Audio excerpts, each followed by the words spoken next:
ఎంత చిన్నగా ఉంది, ఆ స్వరం ఎంత గంభీరంగా ఉంది. ఇదే నా సంఘానికి కూడా, నా సహోదరులకు, నా తల్లులకు, అందరికి కూడా నేను ఒకసారి రుచి చూపించాలి. నేను రుచి చూసిన నేను తింటే సరిపోదు కదా, మనం అందరం కలిసి తినాలి, అందరము పాల్పొందుకోవాలి. అందరం ఇంకా ఒకే స్థితిలో ఉండకుండా నేను ఇలా నెల నెల కూడా నేను అనుభవిస్తున్నాను.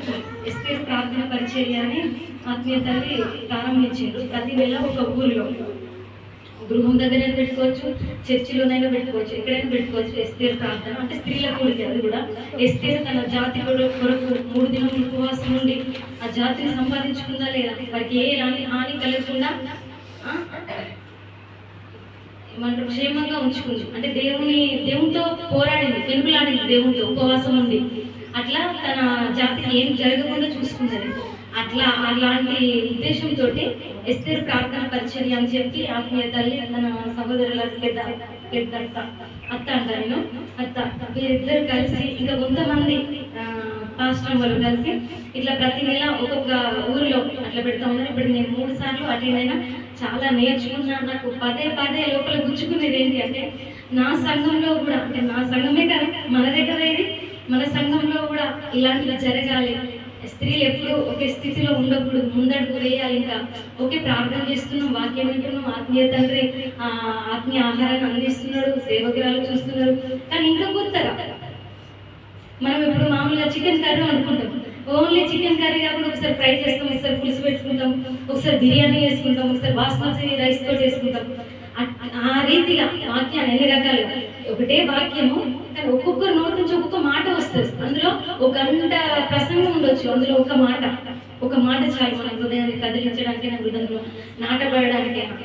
అందుకోసం అనేసి నేను చాలా దాదాపు 6-7 నెలల నుంచి కాదు, ఒక 2-3 సంవత్సరాల నుంచి అనుకుంటున్నాను. కానీ ఎక్కువ ఆత్మీయ తల్లిదండ్రులు నేను చెప్పలేదు.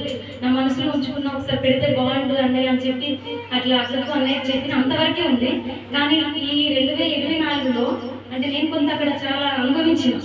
అట్లా అనేసి బలమైన ప్రేరేపణ వచ్చిన తర్వాత 6 నెలల నుంచి, జనవరి అనుకున్న ఫిబ్రవరి ఇప్పటికి 6 నెలలకు వచ్చింది. అంటే అలా వాయిదా పడుతూ వచ్చింది. ప్రభు నీ చిత్తం నాయన, కాకపోతే మొత్తానికి అయితే నా సంఘంలో జరగాలి, ఈ కూడిక జరగాలి. ఇంకా నా సహోదరులు, తల్లులు అందరూ కూడా ఇంకా దేవుళ్ళు ఇంకా ఎదగాలి అని చెప్పి ఒక చిన్న ఆలోచన నాకు, అంటే దేవుడు ప్రేరేపణ కలిగించిండు. అలాగే ప్రతి ఒక్కరితో దేవుడు మాట్లాడాలని నేను నమ్ముచున్నాను. సహోదరి జెసికా అసలు నిజంగా చాలా వాయిస్, గాంభీర్యం, మనమైతే భయపడతాం. ఒకసారి నిలబడి పాట పాడండి అని అంటేనే అమ్మ మేము నిలబడమన్నయ్య అనేసి. అన్నయ్య కూడా కొన్ని, మన ఆత్మీయ తండ్రి కొన్ని చెప్పలేడు.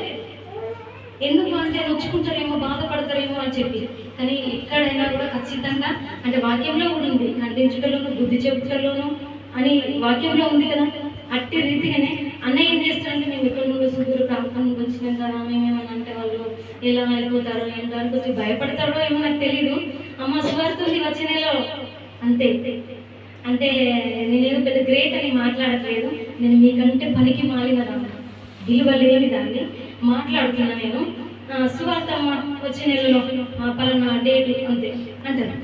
అదేంటి అన్నయ్య, మరి ఇంటికో ఇంత అవసరం అమ్మ, ఇంట్లో 20,000 ఖర్చుతో కూడింది అని చెప్పి దాన్ని ఎత్తిపట్టు ఒక వాక్యం కానీ అట్లా అంటే తండ్రి ఒక్కొక్క సమయంలో చెప్తాడు. కానీ కొంతమంది మాత్రమే స్వీకరిస్తున్నారు. అదే కావచ్చు, కుటుంబాల్లో సమాధానమే కావచ్చు, సంఘంలో సమాధానం గురించే కావచ్చు. నేను ఒక సాక్ష్యాన్ని అంటే చూశాను కన్నులారా. అండ్ ఆత్మీయ తండ్రికి లోపల బలమైన ప్రేరేపణ, దేవుని ఆత్మ నడిపింపు తోటి సమాధానంగా ఉండాలి సంఘంలో అని చెప్పి ఒక 2-3 వారాలు చెప్తే కొంతమంది సమాధానం పడ్డారు. చాలా సంతోషం అనిపించింది నాకు. ఆత్మలో ఆనందించిన నేను. మళ్ళీ ఇంకొకటి, ఇంతకుముందు కూడా అంటే ఏంటంటే, అక్కడ ఆత్మీయ తల్లి చెప్పింది, ప్రార్థనకు జవాబు పొందుకుంటాం, ప్రతి చోట జవాబు పొందుకుంటాము. కానీ తను ఎలా చెప్పింది అని, ప్రార్థనలో యాకోబు ఏ రీతిగా పెంకులాడిన దేవునితో రాత్రంతా ఊరికినే అలా పట్టుకొని వదిలేదు. కొడితే తొడ పుట్టి వసిలిపోయింది. అమ్మో నన్ను ఇట్లా వసిలిపోయేలాగా కొట్టిండు కదా, నాకెందుకులే అనేసి వదిలేదే. ఆ వసిలిపోయిన గాయాన్ని కూడా పట్టించుకోకుండా దేవుడు పెనుగులాడితే వెంటనే జవాబు వచ్చింది. అది వదిలేస్తే కొన్ని సంవత్సరాలకు వచ్చేది కావచ్చు. అవునా కదా? అంత గాయాలలో భరించి నువ్వు నన్ను ఆశీర్వదిస్తే నేను వదిలిపెడతానని చెప్పింది. కాబట్టి ఆ క్షణమే దేవుని వాక్కు బయలుదేరింది. ఆయన ఆశీర్వదించి చెప్పింది, నేను నిన్ను ఆశీర్వదిస్తున్నాను అని చెప్పింది. అలాంటి పెనుగులాట మనలో కూడా ఉండాలి. అక్కడ అలాంటిది ఉంది. దగ్గర కూడా ఉంది, అంటే కొంచెం ఎక్కువ ఉంది. ఇప్పుడు దీన్ని బట్టి, ఈ కూడికని బట్టి, ఈ యొక్క వాక్యాన్ని బట్టి, ఆ సహోదరి వర్షిప్ని బట్టి అంతా మీకు దాదాపుగా అర్థమయ్యే ఉంటుంది. మనం కొన్ని బయట చెప్పుకోలేము బాధలు, కానీ దేవుని సన్నిధికి వస్తే ఒక పాట వింటే హృదయం కదిలించబడుతుంది. అవునా కదా?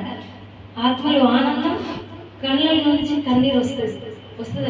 అలాంటిది నా సంఘ తల్లులందరూ కూడా, సహోదరులందరూ కూడా నేర్చుకోవాలి, ఇంకా లేపబడాలి, దేవుళ్ళు ఇంకా ఎదగాలి అని చెప్పి చిన్న ఆశ, చిన్న ఆలోచనతో ఆత్మీయ తల్లిదండ్రులు చెప్పినప్పుడు వాళ్ళు నాకు కూడా ఎంతో సహకరించారు.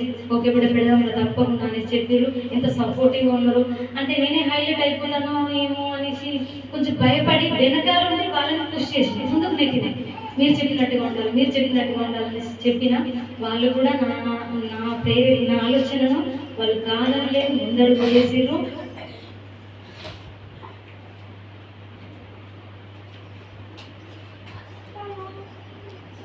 ఇంకోటి మనం అంటే ఆత్మీయ తల్లి చెప్పింది సంఘం కోసం ప్రార్థన, కానీ ప్రతి దాని కోసం ఏదో అలా వచ్చి ఇలా వెళ్ళకుండా మనం నిజమే మొరపెట్టాలి, విజ్ఞాపన చేయాలి.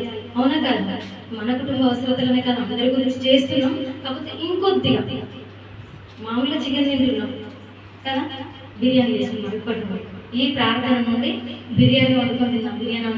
శరీరానికి సంబంధించింది కాదు, ఆత్మకు సంబంధించిన విషయాన్ని చెప్తున్నాను. మీరు ఎంతవరకు అర్థం చేసుకున్నారో, నేను ఎంతవరకు అర్థం చేసుకున్నానో అది దేవుడికి తెలుసు. ఆత్మలో ఆనందించిన చాలా చక్కగా, చాలా అసలు దేవుని నామానికి మహిమకరంగా ఈ కూడిక జరిగిందని నమ్ముచున్నా. మీలో ఎవరైనా మాట్లాడాలనుకుంటే మాట్లాడచ్చు, నిలబడి చెప్పవచ్చు. అంటే వాక్యం ద్వారా దేవుడు మీతో మాట్లాడిన మాటలు చెప్పవచ్చు. మళ్ళీ తర్వాత ఎవరైనా అంటే ప్రేరేపించబడిన వారు, సమర్పించుకున్నారు, కానుకలు ఉంటారు, మీ దగ్గరికి కవర్ తీసుకొని వచ్చినప్పుడు కానుకలు సమర్పించుకోవాలి. అంటే ఇదివరకు ఇచ్చిన వాళ్ళు కాదు, ఇంకెవరైనా ఉంటే ఎవరైనా పాట పాడితే పాడతారు. ఒక పాట మాట్లాడిన తర్వాత కానుకలు. దేవుడు ఏమైనా మీతో మాట్లాడాలి ఒక మాట. నిజంగా చెప్తున్నా, అక్కడ కూర్చున్నప్పుడు ఒకరు, ఇద్దరు, ముగ్గురు, నలుగురు అనిపించినప్పుడు చాలా వేదన చెందిన. రాజమనక్క గురించి నేను సాక్ష్యం చెప్పాలనుకుంటున్నాను. నేను అక్కడ వంటలన్నీ అయిపోయి ఎవరెవరు వస్తున్నారు ఏంటి అని తెలుసుకున్నాను. సుమనక్క వచ్చింది, రాజమనక్క లేవట్లేదు, అసలు మంచాల్లో ఉంది అనేసి అంటే ఇలా అని చెప్పి చాలా వేదన చెందిన. ఆ తర్వాత ఇక్కడ మోకరించినప్పుడు కూడా ఒక్కరిని పేరు పెట్టి ప్రార్థించింది. రామక్క వంటలు పెట్టింది, మా అత్తమ్మ, ఇంకా సంధ్య పిల్లని, ఆ రాజమనక్క. ప్రభు పాట విని లేచి రావాలి తను. నిజంగా చెప్తున్నాను, పాట విని అందులో ఉండగలుగుతాను, అంతే బయటికి రావాలో ప్రభు నీ ఆత్మను పంపించగలని చెప్పి నేను చాలా బలంగా కన్నీటితో ప్రార్థన చేసిన తర్వాత ఒక 5-10 నిమిషాలకు బయటకు వెళ్ళేసరికి అక్కడికి వచ్చింది.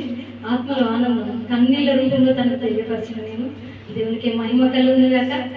ఎవరైనా మాట్లాడితే మాట్లాడాలి.